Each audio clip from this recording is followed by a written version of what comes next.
In the winter of 1776, a mere 6 months after the colonies declared independence from Britain and the Crown, the American army was decimated. Overrun by the British in Manhattan, slaughtered by the hundreds by German mercenary troops known as Hessians, the Continentals hardly seemed a threat to the might of the British Empire in the Americas. As winter approached, the Continentals were cold, tired, and sick, and still the British chased them south toward the natural boundary between the two rich colonies of New Jersey and Pennsylvania, the Delaware River.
Gun rolling.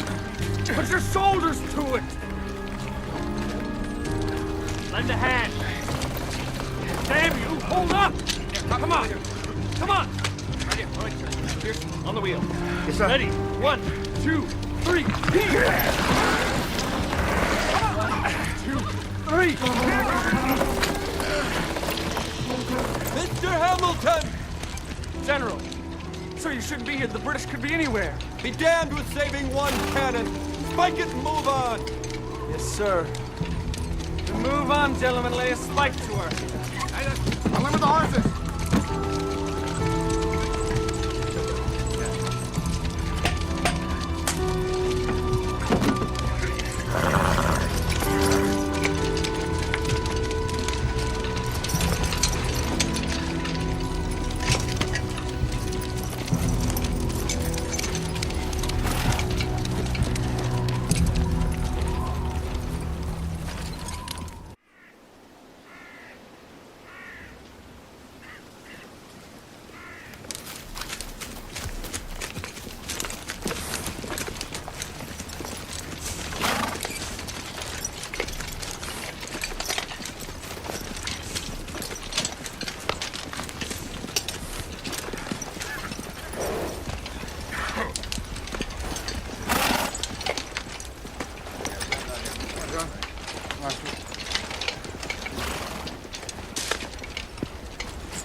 We've 500 sick men, sir. Do we quarter them here? No, we cross the river. When? We can't lie in the cold. They'll die. We'll all die if we don't put the river between us and the British. Glover!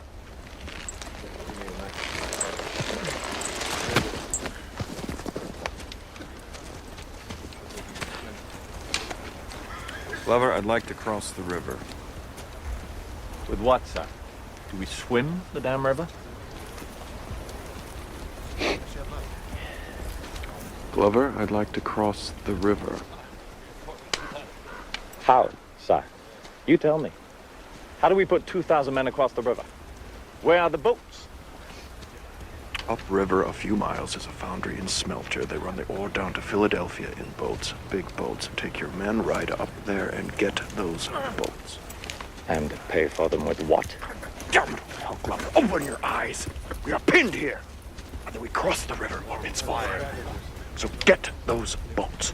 Take them if you have to. Do what you can for the sick and wounded.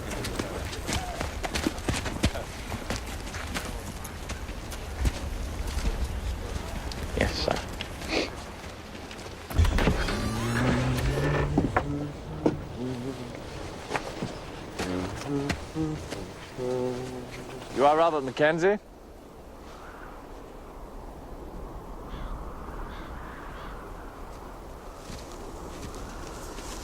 You are the proprietor of the Ironworks at Durham.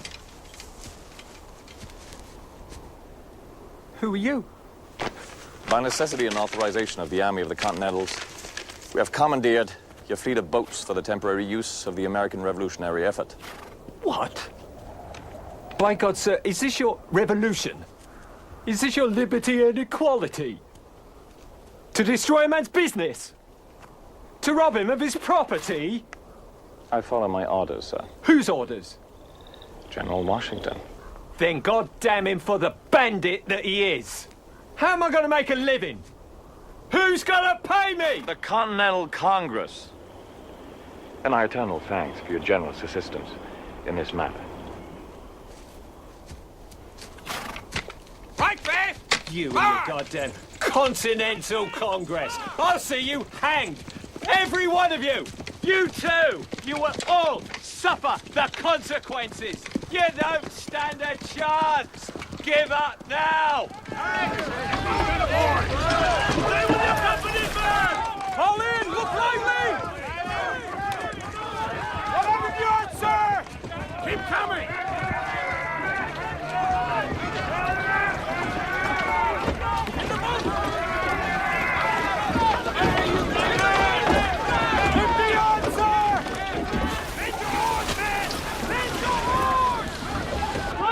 Move that boat quickly! Over here! The boat is moving, Mr. Hamilton!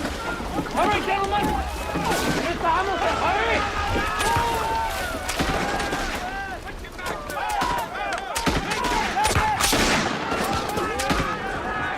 Hurry, where's that powder?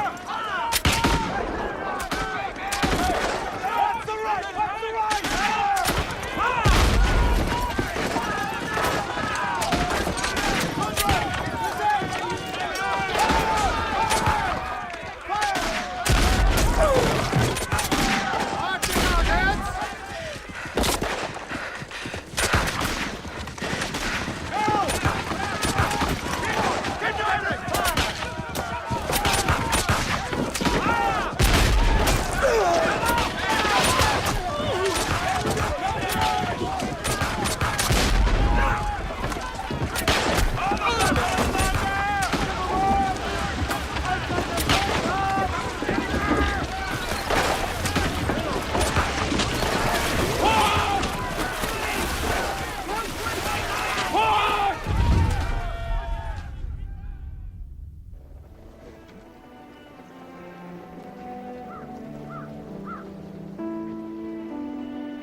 Gentlemen, I will speak bluntly. 6 months ago, when our army held New York City, we had 20,000 men and over 300 pieces of artillery. How many men here are fit for duty? Any kind of duty? Less than 2,000, sir. Henry, how many pieces of artillery? 18, sir. Less than 2,000 men, 18 guns, and we presume to fight against the most powerful nation on the face of the earth. In doing so, we have been smashed and smashed again. We have been flushed and chased and punished. Now, I must write to Congress and tell them of our condition. Well, gentlemen, what shall I tell them?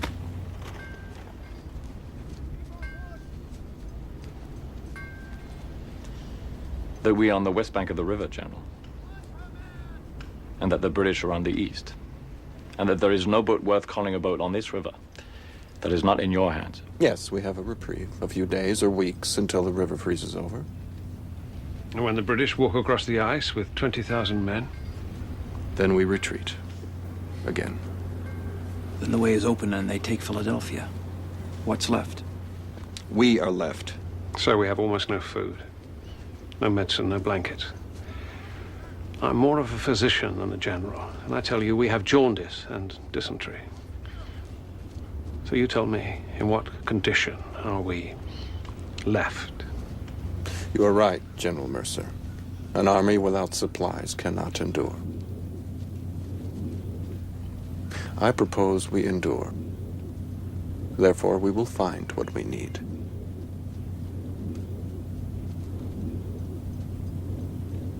Where is our alternative, gentlemen? Do we lay down our arms? Do we throw ourselves at the mercy of our enemy? No. So long as I command a corporal's guard, I will make some endeavor. Now, gather round. We are here, and here, our retreat from New York. Here I divided my forces. I gave General Lee 2,000 men and proposed this route. I gave General Gates 1,200 men, and this was to be his route. If one of the armies were trapped, perhaps the other two could survive. They were to meet us here. Where are they? How can two armies simply disappear? Sterling. You were Surveyor General of New Jersey. You know every road in the state. Go and find them. Go today. Yes, sir. You go about your duties, gentlemen. Wilson, outside.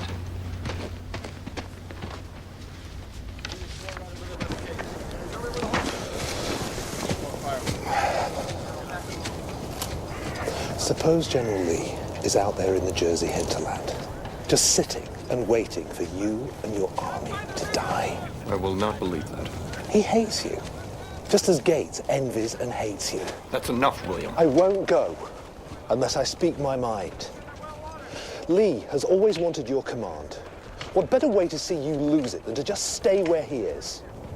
I only ask you to find him. And if he tells me to go to hell and be damned? Sullivan is his second in command. If there is trouble with Lee, you and General Sullivan will place him under arrest and bring him and his troops to me. You are General Washington, sir? I am. My name is Thomas Barclay. Mine is the stone house over the hill. I have come to you to offer it as your headquarters and shelter from the cold. You cannot conduct your business like animals in the field. I thank you, sir, with all my heart. You may have your baggage sent up, sir. May I ask you and your staff to join us for dinner tonight? We would be honored. May I show you the way?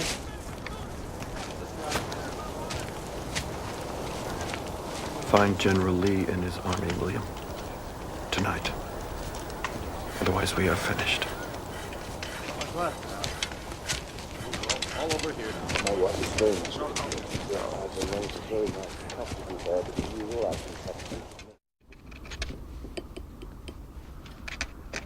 Furthermore, the men still wear their summer clothing, and many are barefoot. As wearisome as these endless pleas become, I beseech the Congress to understand our condition. Today is the 20th of December. In 11 days, the enlistment papers for half the army will be expired. The lads will head home. Without funds, I cannot pay the men for re-enlistment, nor can I provide food nor clothing.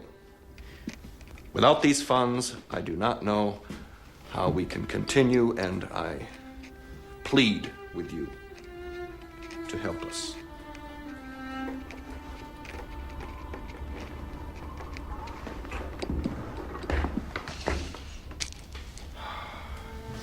Go, Alex. I am very tired. I think I will rest. Yes, sir.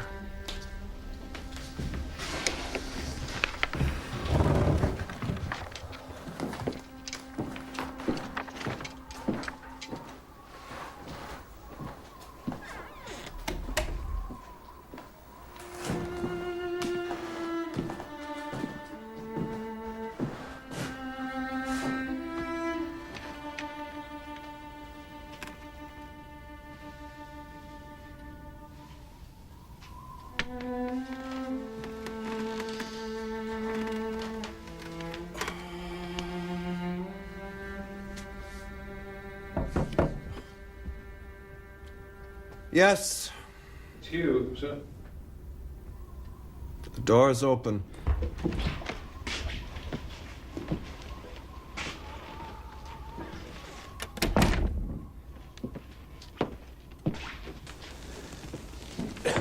Well, Hugh?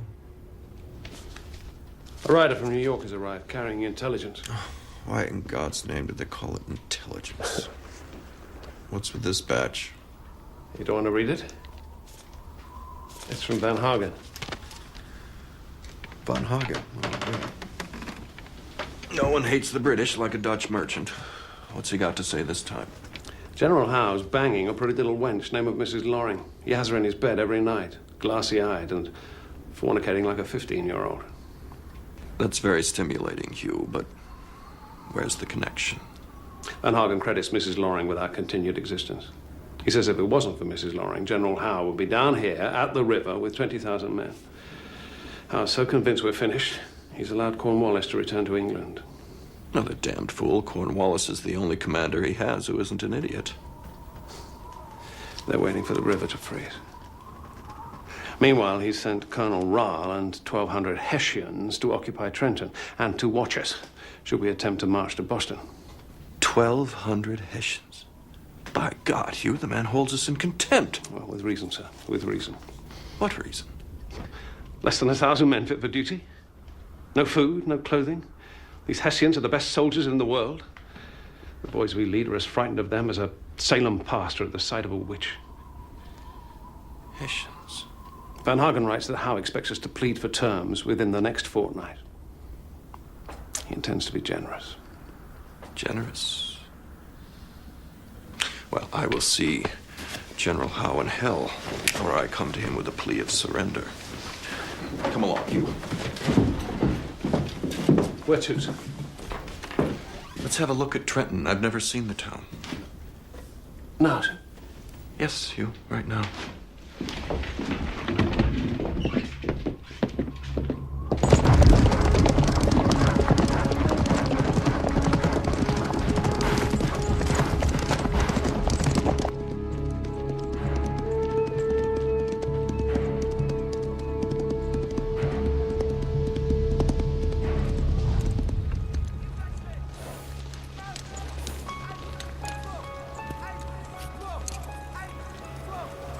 Not much of a river, is it?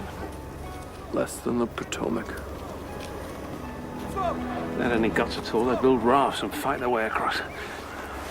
They don't have to. They can wait.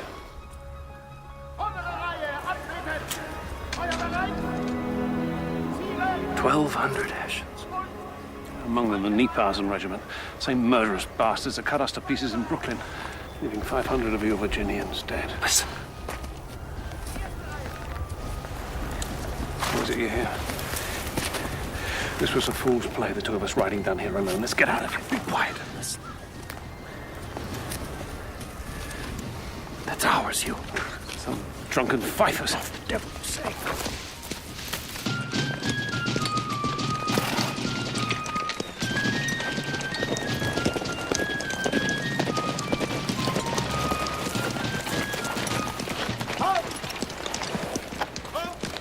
General Sullivan, sir. General Sterling. General Washington. Where is General Lee, sir? Taken captive by the British. How did that come about. We were in camp near Basking Ridge. He went alone to a tavern 2 miles away, and there the British took him. Or else he joined them. I see. What is the condition of your men? 872 able to walk and bear arms. The rest are in the carts. And what have you heard of General Gates? He will be with you by nightfall. Very well. It is 5 o'clock, General. I suggest you march your men to our camp if they have the strength. They have the strength, sir. Ride back with them, Hugh. I will meet you shortly. Will you not ride with us, sir? No.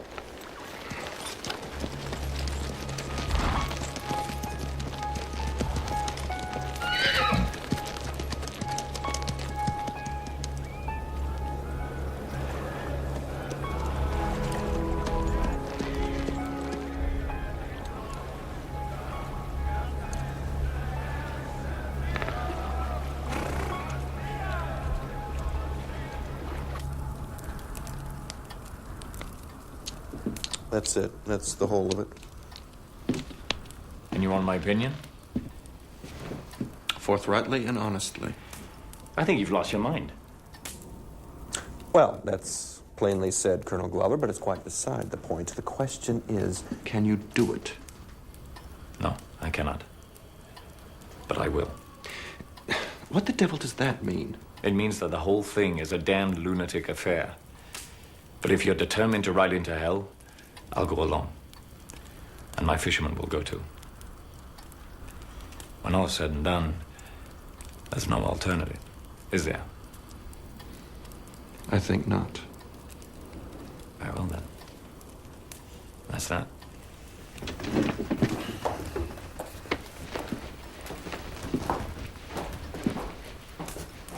Glover. Sir. Thank you. Tell me that when we've done it, sir.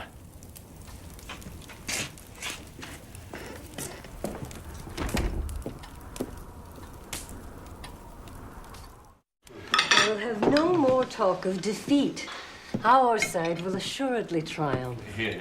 And then General Knox here will write a book about it. I sell books, madam. Writing one is quite beyond me.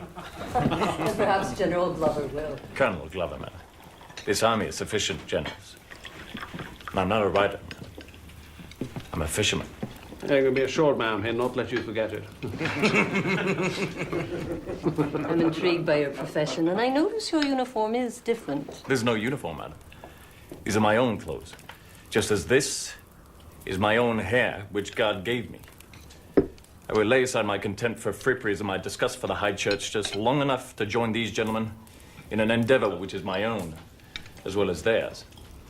But I will not clothe myself in silks and laces and play the silly ass in a padded wig. I'm a marblehead fisherman of the Congregational Persuasion, madam. So I was born, so I will die.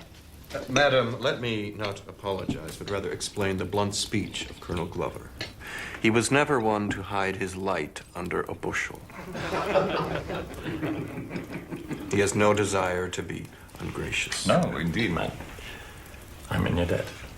By God, that I have lived to hear John Glover apologize? That was no apology. I merely thanked the lady for a fine meal and wine, which is a damn sight more than I hear from you, High Church. General Gates arrived with his army half an hour ago. He's in the front room and in no good mood. Bring him here, Alex. Sir. Be honest and call yourself what you are. A Presbyterian, Mr. Knox. Mr. Barclay, it appears we do nothing but impose on you. How so? General Gates has just arrived. Ah. And may I introduce him? My colleague, General Gates. Ah. Welcome, sir. Have you eaten? Enough. May we have the use of the room and table for the rest of this evening? Of course, General. Ladies?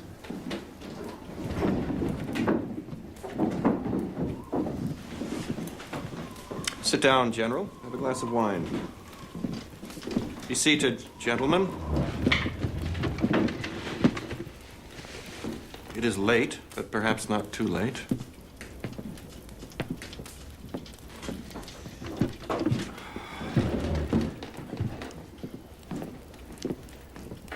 would have had this meeting before, but I wanted to have General Gates here. I received this dispatch yesterday from the Continental Congress to His Excellency General Washington, Commander-in-Chief. The Congress, having come to the realization that Philadelphia cannot be defended, has removed to Baltimore. We leave you in full command with the power to make all decisions concerning the future of our struggle.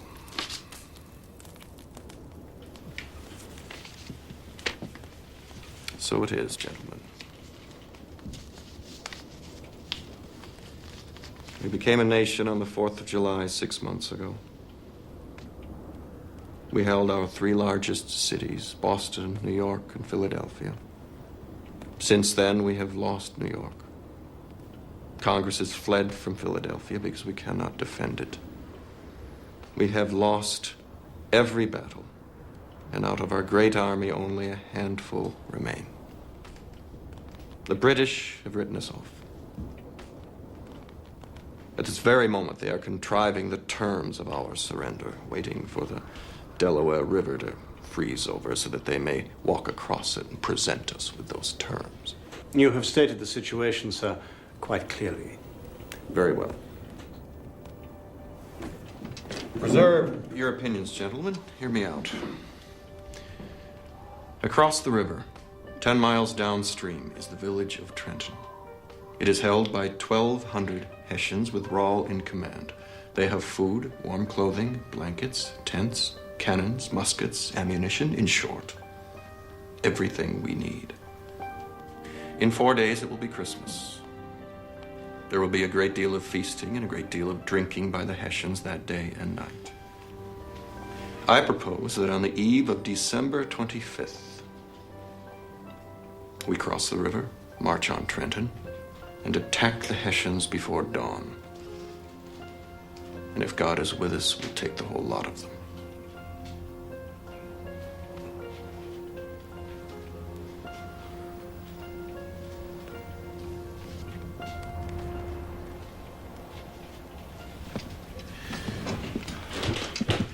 Well, sir, I waited for you to broach this. What do you think? You would not wish to know, sir. Then you have objections. Many. Would you specify them? Gladly. Firstly, my dear sir, in order to attack, one needs an army. You do not have an army. Secondly, in order to attack, one needs soldiers. Your men are not soldiers. Thirdly, your troops always go in one direction. To attack requires the other direction. Shall I continue? By all means. In 11 days' time, the enlistments run out. Your men will not attack a fly before then, and why should they? They need only sit tight and go home. Next, there is no way to cross the river and keep such a plan from the Hessians. They have spies everywhere. The crossing will take hours, and long before you reach the other shore, the Hessians will have their artillery on your boats. Those big Durham boats of yours make damn good targets. Even a Yankee gunner couldn't miss them. And finally, you will not defeat Hessians. They are European soldiers. The most disciplined, the most rigorously trained, the best soldiers on earth, and you bloody well know that. Why, their superiority... Their superiority will be their undoing. Oh, my dear sir, please. Their training has not prepared them for an attack of this nature. They will be roused from their beds, and we will not give them time to achieve the formations with which they are comfortable. I fear for your sanity, General. I fear that you are no longer fit for command. How dare you! No, sir, how dare you! I am sick to death of your looking down that long nose of yours, and equally sick of the pretense of military competence that you and your colonial cronies display. You are no soldiers. And you, sir, are a damned poor leader. You can't face defeat, and so you seek annihilation. Have you finished? Surrender. This revolution is over. So we surrender. We weigh the pros and cons, and reason prevails. But you see, sir, I am an unreasonable man as well as a poor soldier. But you are right. My men are not soldiers. They are lads. 16, 17, 18. They run away. They fear the Hessians as they fear death. All this is true. Yet, they have put their trust in me. They could have deserted. Thousands have. But these lads have not. They remain with me. And I, not you, General Gates, I command this army, and if I, a bumbling Virginia farmer, should decide to lead them into hell, they will follow me into hell. Now you hear me, and you hear me well. You will ride out of my camp. You are not to discuss what has occurred here tonight, not with your staff, not with your men. Put your pistol on him, Alex, and go with him. See him onto his horse and out of this camp. And if he tries to take his men with him, shoot him. You would not dare. Try me, General Gates. Only try me.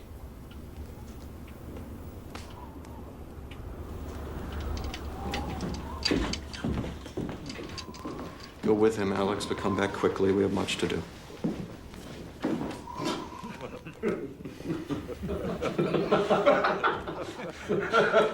This is not a matter for amusement, gentlemen. Damn well it's not. Gates is right. If the Hessians get wind of this and catch those darn boats in the river, we'll all swim to hell. Damn well said. Now, listen to me, all of you. We have but a few days to prepare for something we have never done before. Begging your pardon, sir, but we have fought before. We have defended ourselves against their attacks and been defeated. On Christmas Day, for the first time, we attack them.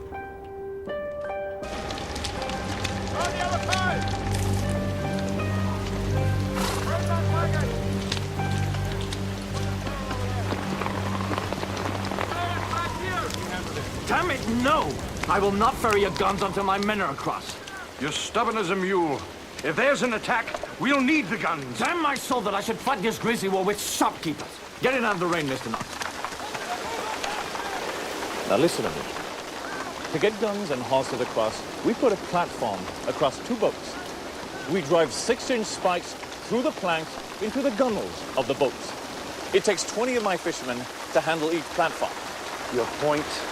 That will take 5 boats out of the transport of the men. Then what? Do we spend precious hours ripping off the platforms in the night while the men wait? Use your goddamn head, Mr. Knox. Glover, you're a sour, foul-mouthed barbarian. That I am. Now there's a civilized man. Cold enough to freeze your balls off, and the lad's shaven.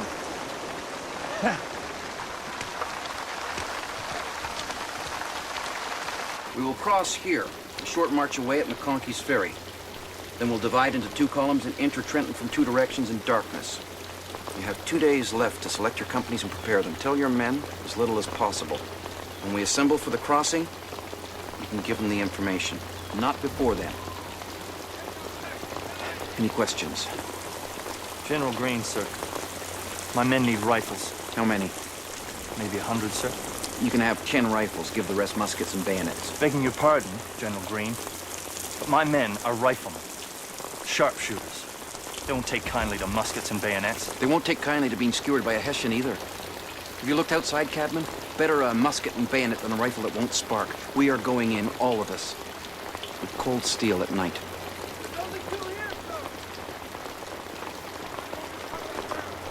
Yes, Captain Heinemann. Ja, mein boys are Pennsylvania German and they're good boys and brave boys.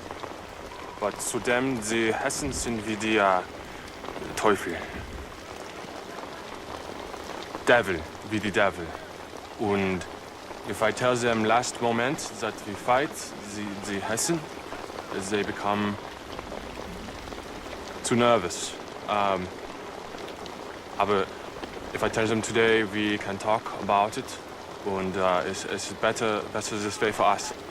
Ich denke, better this way. What do you think? Well, then tell them. It's safe enough. No one can understand a word they say anyway.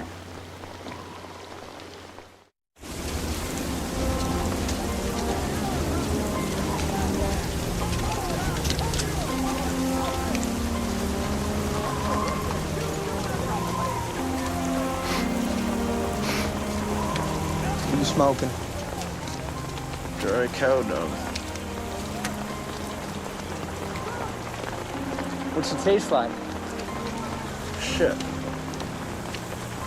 What's yours? Corn silk. Remember tobacco?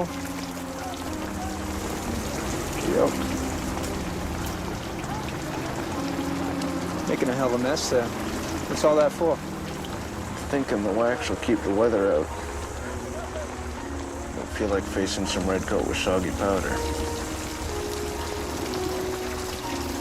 I never work.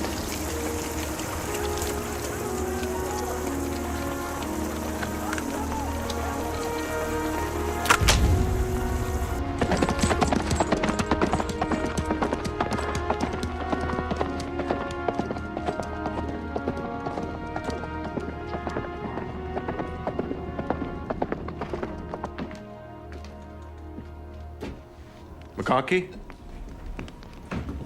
General, this is an honor. But please, will you step into the tap room? Better if we talk here. What I have to say is only for your ears. As you wish. But please, sit yourself. Oh, it's a shame. But I always imagined one day Your Excellency would come in here and be asking me for a bottle of Madeira. McCarthy, there's not a bottle of Madeira between here and Philadelphia. Thank you.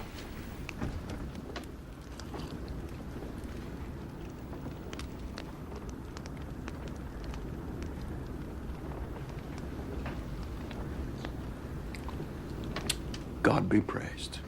It's a year since I've tasted such a Madeira. The bottle's yours. Drink with me. Oh, no. I wouldn't have a drop touch my lips. It's yours alone. Now, what would you have to talk with me about? I hear you have no love for our enemy. Love? Jesus Christ, I see the bastards in hell. And you can keep your mouth shut? Like a trap. Very well. I want this house tomorrow. All day. I want it for my headquarters. I'm going to cross the river tomorrow with 2,000 men and attack. You mean the bastards at Trenton? Yes, the bastards at Trenton. General, may I take you up on your kind offer? When you came in, General, did you not notice the ice on the river? Nothing to bother us? Not now, sir. But the Delaware is a strange and curious river. The frost comes and it pours forth into the northern valleys. She'll probably be cakes of ice in a day or two, and it'll get worse for every day after. We cross tomorrow. Oh, for Christ's sake, General. Forgive the impertinence, but why not wait for spring? This is a cause I love. It's an army I love. I love it too, more than I can say. Then why not wait?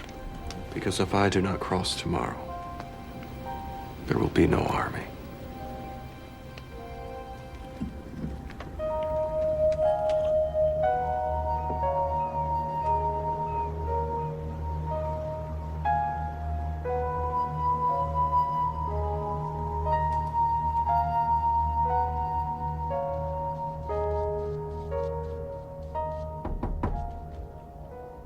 Yes.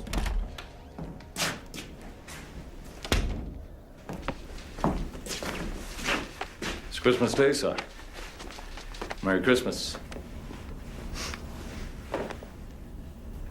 Thank you. You always shave with cold water? Well, I damn well better be used to cold water before the day is out. You can bank on that, by God. If you go through with it. Oh, we're crossing, Glover. Today. At nightfall.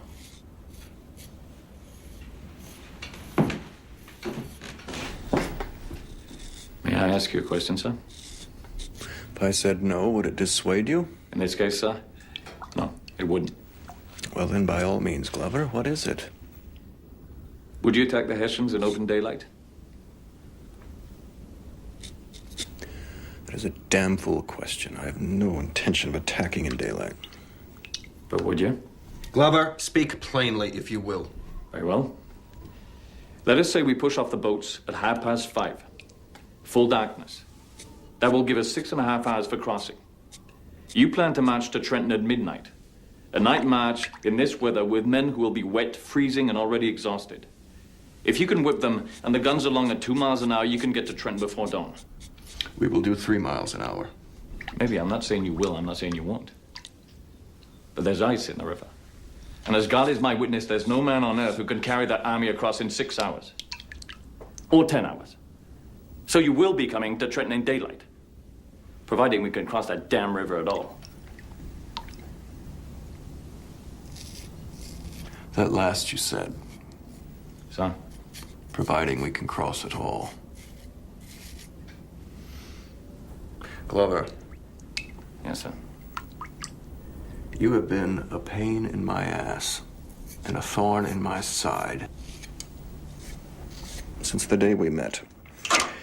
You'd be a general today if you hadn't burned the ass of every man on my staff. Well, being a general, it's more private soldiers we need, not more generals. True enough.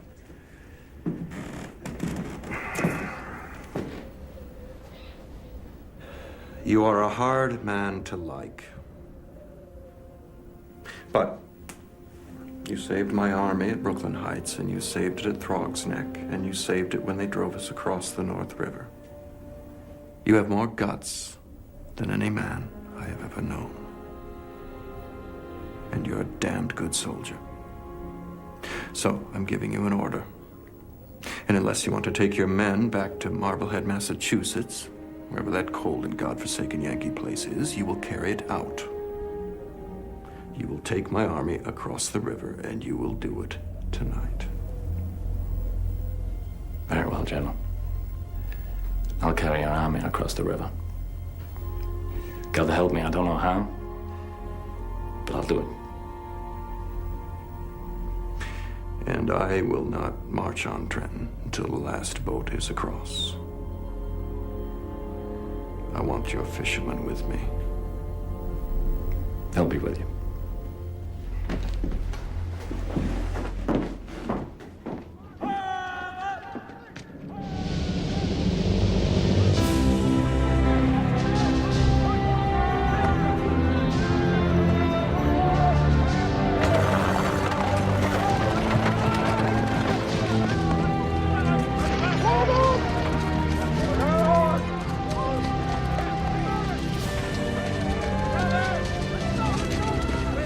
Ready for this?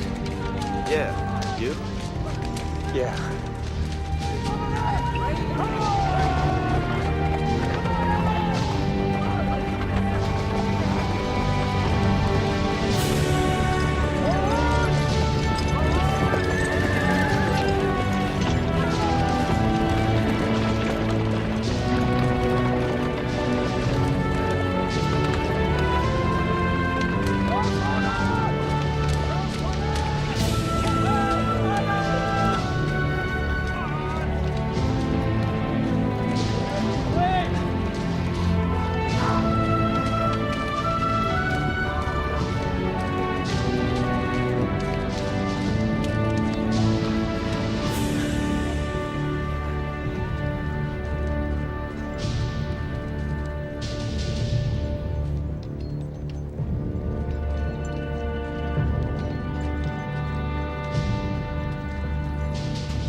There, gentlemen, you have all the details of the plan. Let me for the last time repeat the main elements.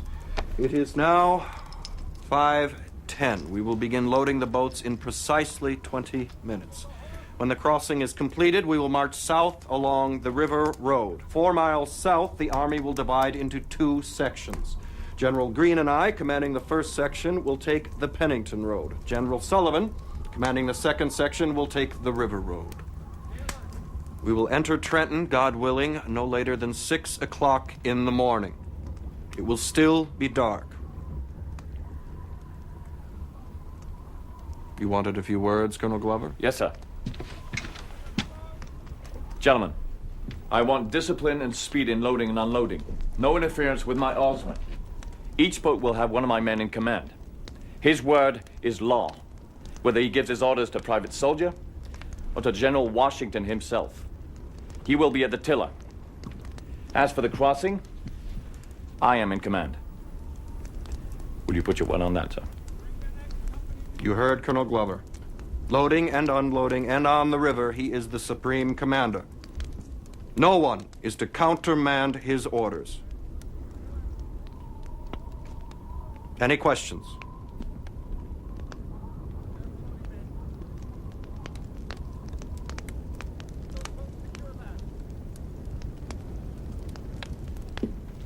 Very well. I bid you all Godspeed and good luck. And a Merry Christmas to all of you.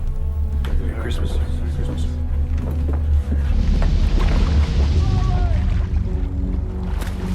right, hurry along, men. Hurry along. One more man here. 3 here. Come on. Easy. Easy. Watch your steps, son. Thank you, sir. Walk easy.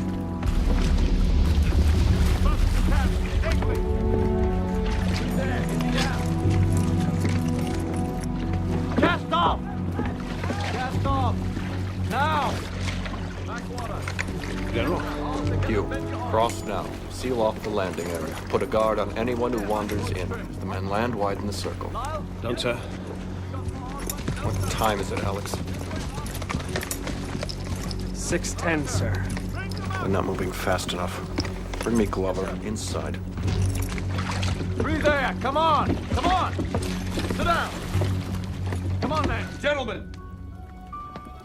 Your troops are out there in the cold. Your place is with them, not here by the fire.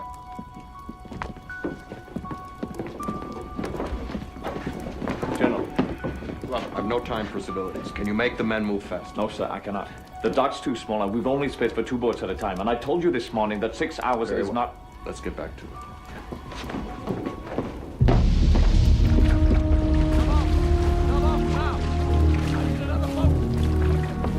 Get back quickly, boy. Move lively over there! Move lively! Captain! Send some men down here! Right away, sir! I need these boats loaded! Go on! Go on! Easy, lad! Step up! Step up! Time, Alex. What is the time? Step up, boy! Almost 10, sir. You there! Have them that musket. You! Where's your officer? I don't know, sir. Well, fine. Here, go, now. Yes, sir. General, I need another boat, now. across, sir, with your permission. We have 1,000 men on the other side. Very well, Nathaniel. I suppose you could. Will you remain here, sir? No, I cannot continue to watch this agonizing process and maintain my sanity. I'm going to cross over as well. I should like to cross also, sir. Why don't you wait for the guns? Because if I open my mouth again about the loading of the guns, Glover will go mad. He hates me. I tried to talk to him about this before, but, well, he insulted me. How? He said that in an army that hasn't eaten in 3 months, it's damn near treason to be fat. Did he now?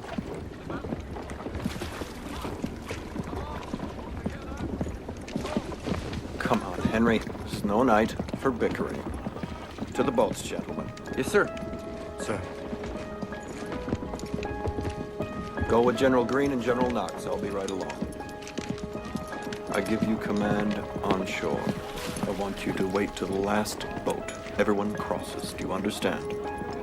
Regardless of the time, regardless of what happens, we cross and march on Trenton. No discussions, no arguments. We cross and attack. I understand. Good. I'll see you on the other side.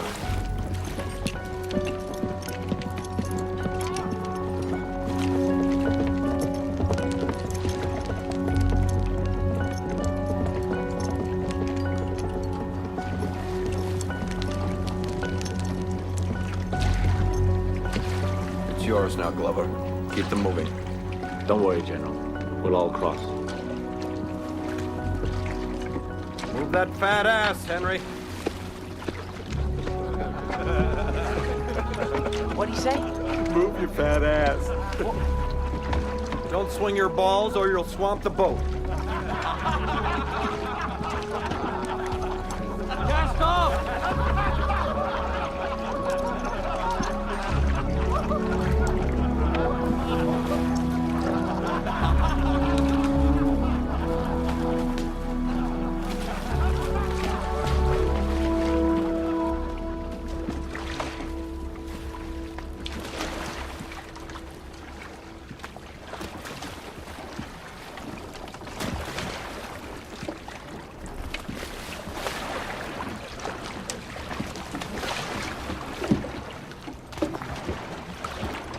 Pull easy, lads. Save your strength.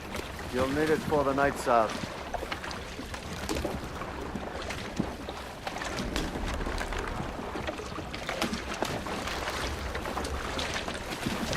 My God, they're slow, sir.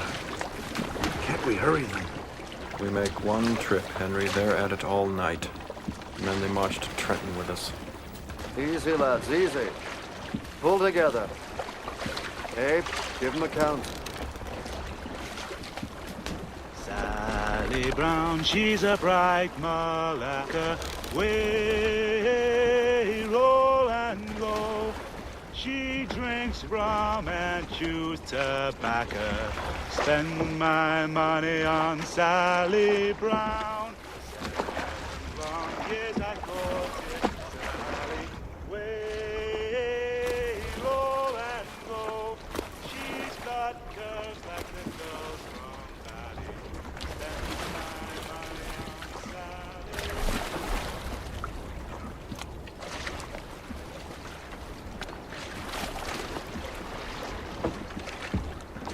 Easy. Steady that boat.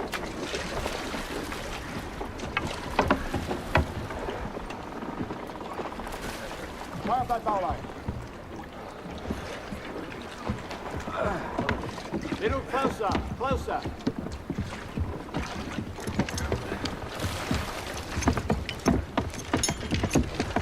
Cock that musket, soldier. How is it, Hugh? Better since the snow's given over, sir. Most of the boys are asleep. Let them sleep. God knows they'll need their strength. 11:10. Well, there it is. We won't have the army crossed over before 3 in the morning. That means we won't reach Trenton before daybreak. You must agree. I agree. What then? We attack in daylight. How is the perimeter? I've got 300 stationed around the edge. We've picked up 10 or 12 people from nearby farms. Mostly curious locals. Innocent enough, I think. I'll talk to them. Where are they? Old friend. We know each other well. I've been by your side through many a hellish thing. But if we go to Trenton in daylight and the Hessians are waiting for us, well, then it's the end. You know that. Hugh. They made me commander-in-chief of a great army. Now I am commander-in-chief of those who remain. I've lost every chance and failed at every effort. This is not bluster, Hugh, but so help me God, if I must ride into Trenton alone, I will do so. This way, man.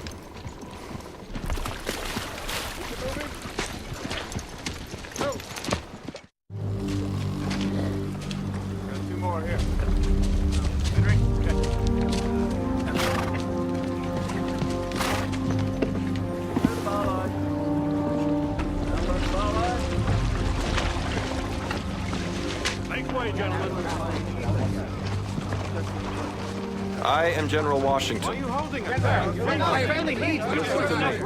Listen to me. Listen to me. In a few hours, we will march south to attack Trenton. If word of this gets out, hundreds of my men will die. You will be detained for 3 hours after we march, then you will be set free. I am sorry that you are suffering, but we are all suffering.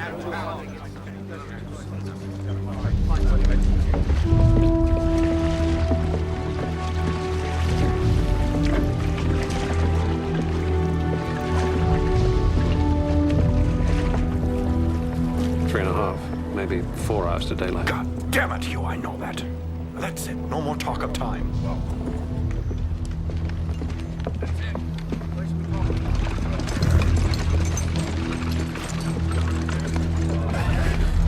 That's the last boat, sir.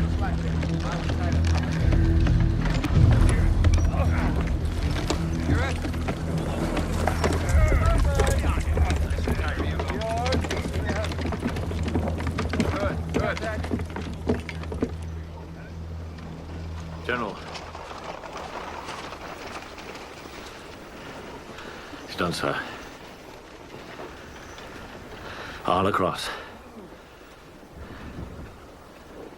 Ready the men, Alex.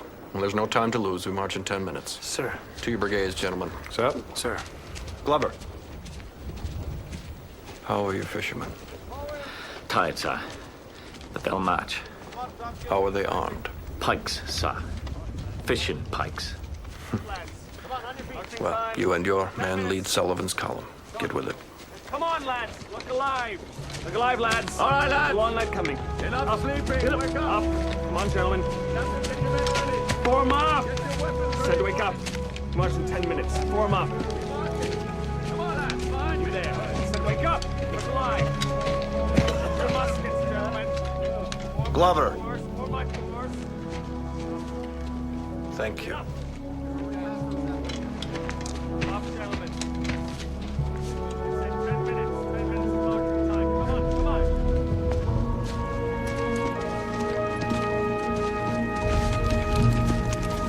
Colonel Glover, do you think our muskets will fire? No, I don't. We go in with bayonets and nothing else. That you can be sure of. The Hessian powder is dry. That, too, you can be sure of.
Alex. Wait here. See to it that Sullivan recognizes this road and takes his column south. Sir. Get the guns moving, Henry. Advance. Guns advance. All right, men. Back on your feet. Keep them moving, Nathaniel. We cannot stop. Warm up, men. March.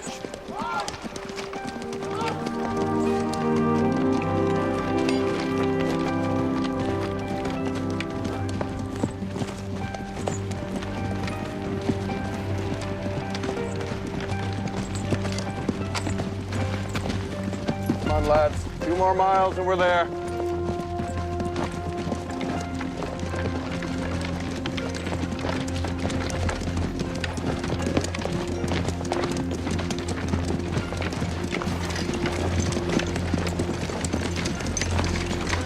Gentlemen, the river road.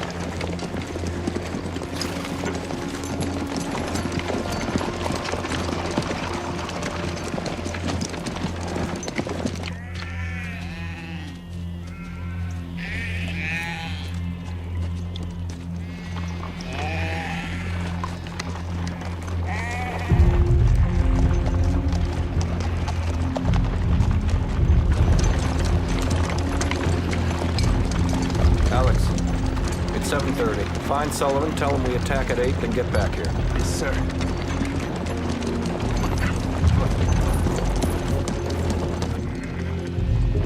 Go on home, boy. Take him and go home.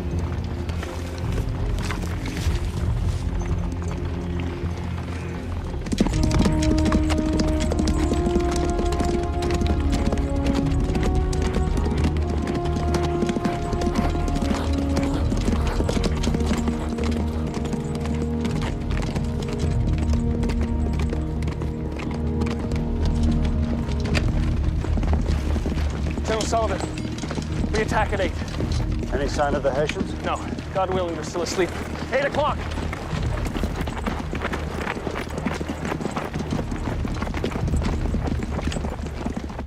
Where's the Hessian guardhouse? In there.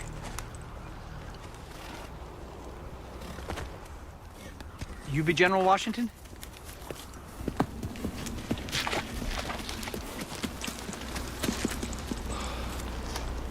Did you find him?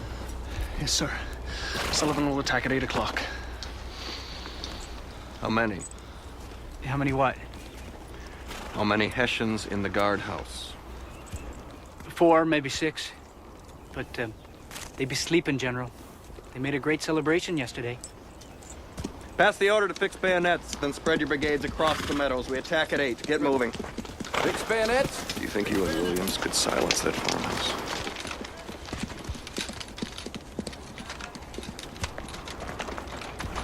Yes, sir. Then do so. Williams, with me!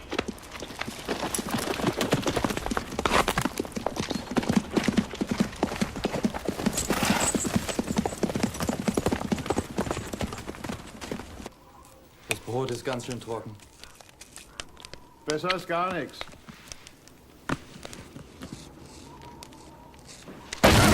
Überhaupt die Regeln, was soll das? Könnt ihr nicht machen!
Done, sir.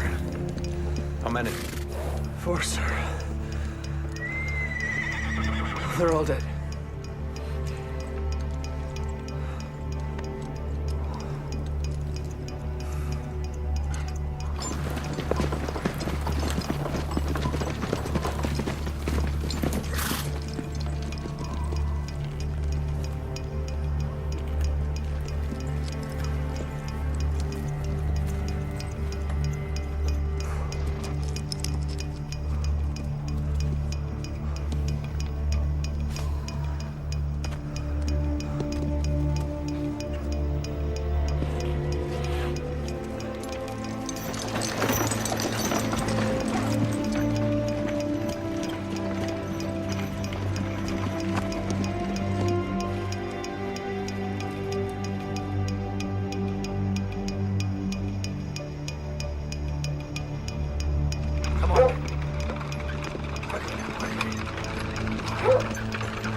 Oberst! Der Feind! Der Feind! Ja, ja.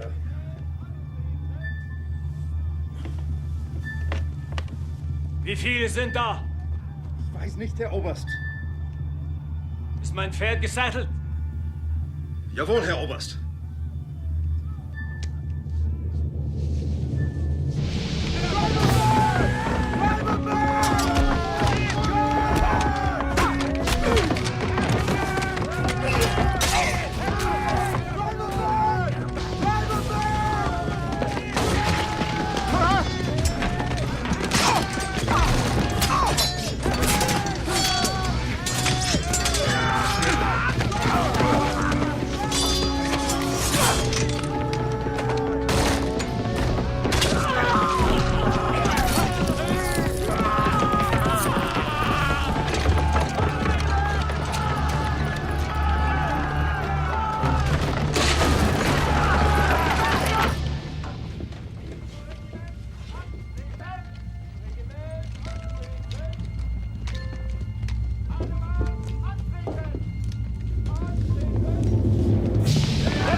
Wie viele sind es? Etliche 100, glaube ich. Wo ist der Feind? Ich weiß nicht, Herr Oberst. Sie sind rundherum.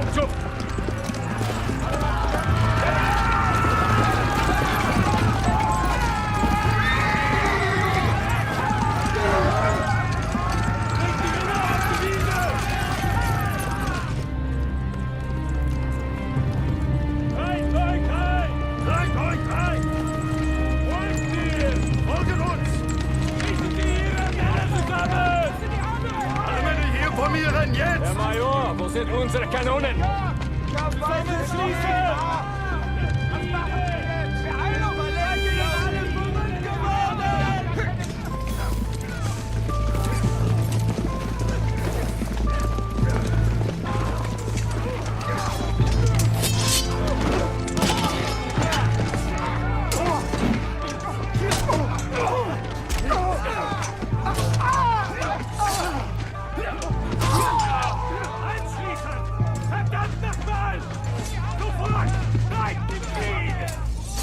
This way, men! To the meadow!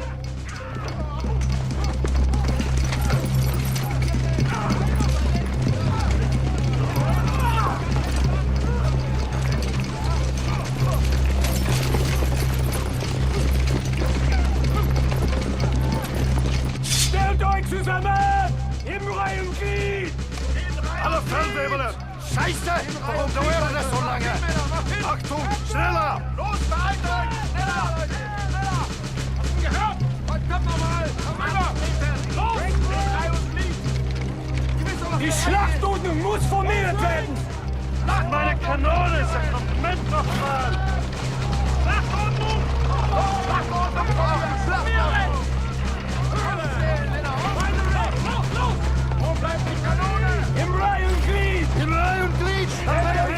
Zusammenschließen! Schröder, reihen Sie Ihre Männer ein!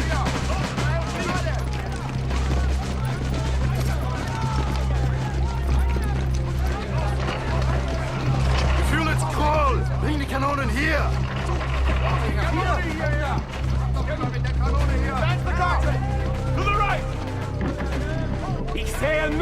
meine Kanone! Wo sind die anderen? Los! Wo sind die anderen Kanonen? Und die anderen Kanonen her!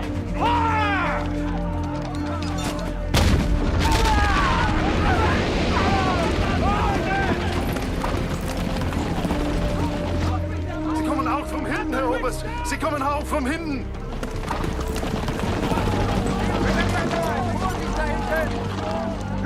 Wir sind umkreist! Wir sind eingekesselt! Komm on!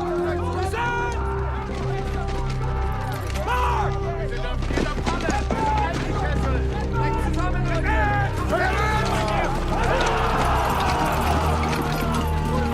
Wo sind meine Kanonen? Seid feuerbereit!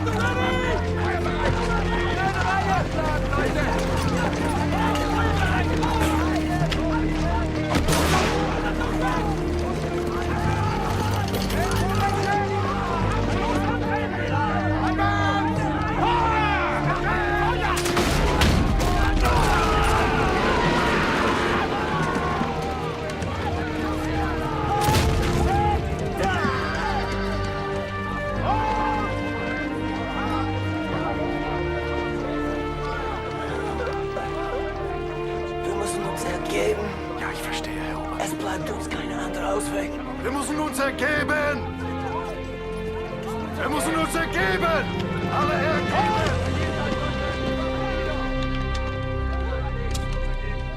Runter mit den Waffen! Waffen niederlegen!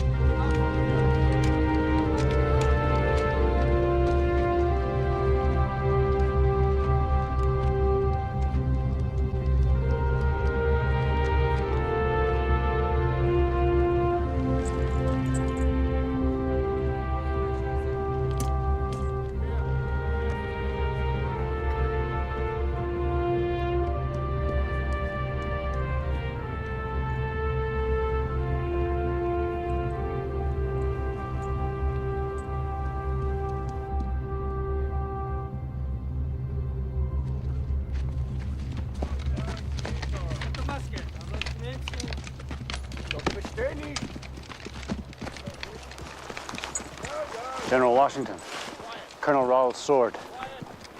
Send it to Congress. How badly is Raoul hurt? Mortally, I think, sir. They've taken him to one of the houses. I sent Captain Heineman and some of his men with them.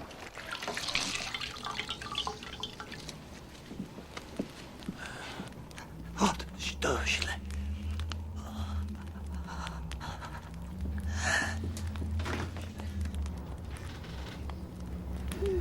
Tell them I'm a physician. General Mercer ist Arzt und bietet seine Hilfe an.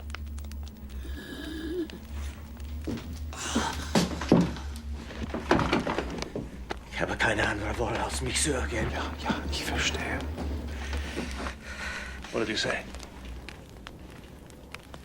Herr Oberst, was haben Sie gesagt? Gestatten Sie mir, als hessischer Offizier, mich Ihrem Oberbefehlshaber zu ergeben.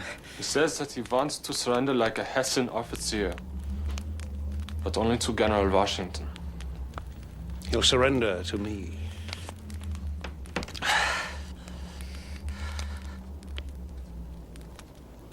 Herr Oberst, Sie haben gar keine andere Wahl. Sie müssen sich zu General Mercer ergeben. Jetzt. Ich bin ein hessischer Offizier und muss mit General Washington sprechen.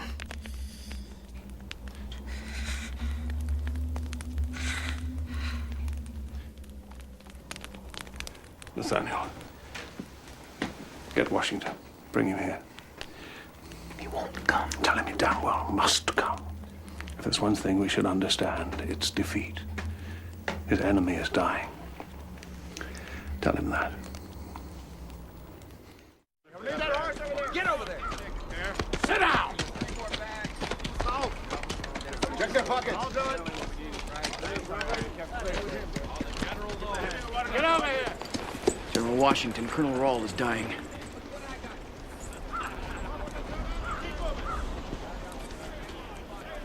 General Mercer says you cannot let him die without speaking to him. It's a courtesy of war. Courtesy? There are no courtesies of war, Nathaniel. This is not a parlor game where I must pay my respects to that stinking mercenary who killed 500 of my men in Brooklyn. Slaughtered them when they tried to surrender. Skewered them in the backs with his bayonets. Do you want me to weep for those bastards? Men who kill for profit? Our own cause is at its heart. A fight against British taxation, is it not? In the end, sir, we all kill for profit. The British and the Hessians, and us. Give me! Keep together! Keep together! What are you looking at? Get over there! Very well, Nathaniel. We must not let them think we're savages.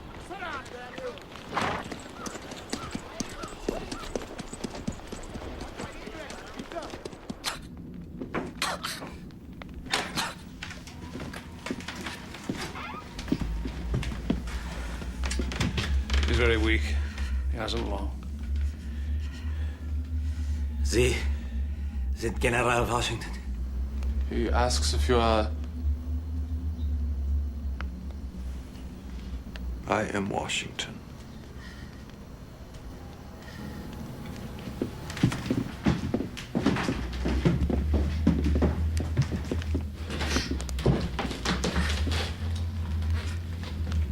Meine Soldaten sind gute, tapfere Soldaten. Bitte, brauchen Sie sie nicht. Nehmen Sie Ihre Waffen. Aber lassen Sie ihnen ihr Geld und ihre Würde.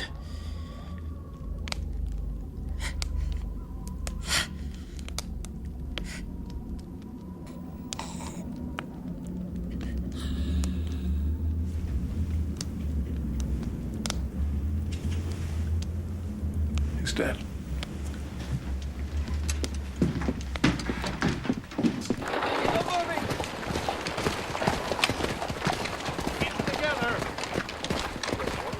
Gentlemen, where do we stand? We have their cannons, sir. 6 double-fortified brass 6-pounders. Better than anything we have. Tell Knox I want the cannons loaded and rigged for marching. What else? 3 ammunition wagons, 49 Hessian horses, blankets, clothes, about 5 tons of flour, meat, cornmeal. How many prisoners? Over 900, sir. We haven't an exact count yet. 30 commissioned officers, also all their colors and drums. We'll find some drummers. I want a beat when we march out of here. Captain Heinemann. Jawohl. I want you to march with the Hessian officers. And have one of your German lads with every group of Hessian prisoners so that we will be able to speak to them. Your men will inform the Hessians that any man who tries to escape will be shot. Is that plain? Jawohl. Now get to it. We march in half an hour. Where are we marching to, sir? Back to the boats and across the river. But the men are exhausted. They're sleeping in the roads, in the meadows. They can't hold their heads up. I, too, am exhausted, gentlemen. Now listen to me. We have won our first victory in 12 months. We have attacked the enemy for the first time, and out of some miracle, or the graciousness of God, or the idiocy of war, we have survived. What can you be thinking? Have we won a war? Gentlemen, this is only the beginning of a war. We have 2,000 men. The enemy has 20,000. And I swear I will not eat, nor will I sleep until I put that river between him and us.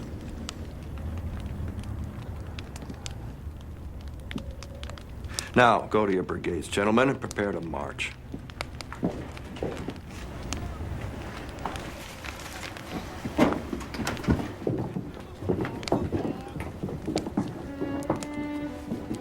Hugh. How many men have we lost? None. Wounded? None.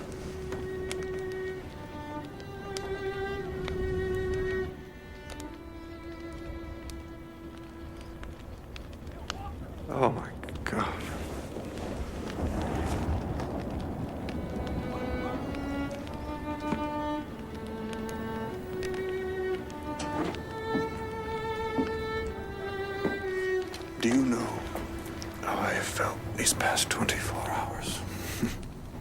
I can guess. Like a madman, sending these beautiful lads to their deaths. All these boys who would follow me.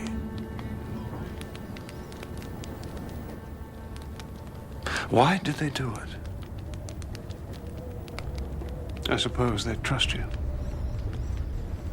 More the fools. And love you.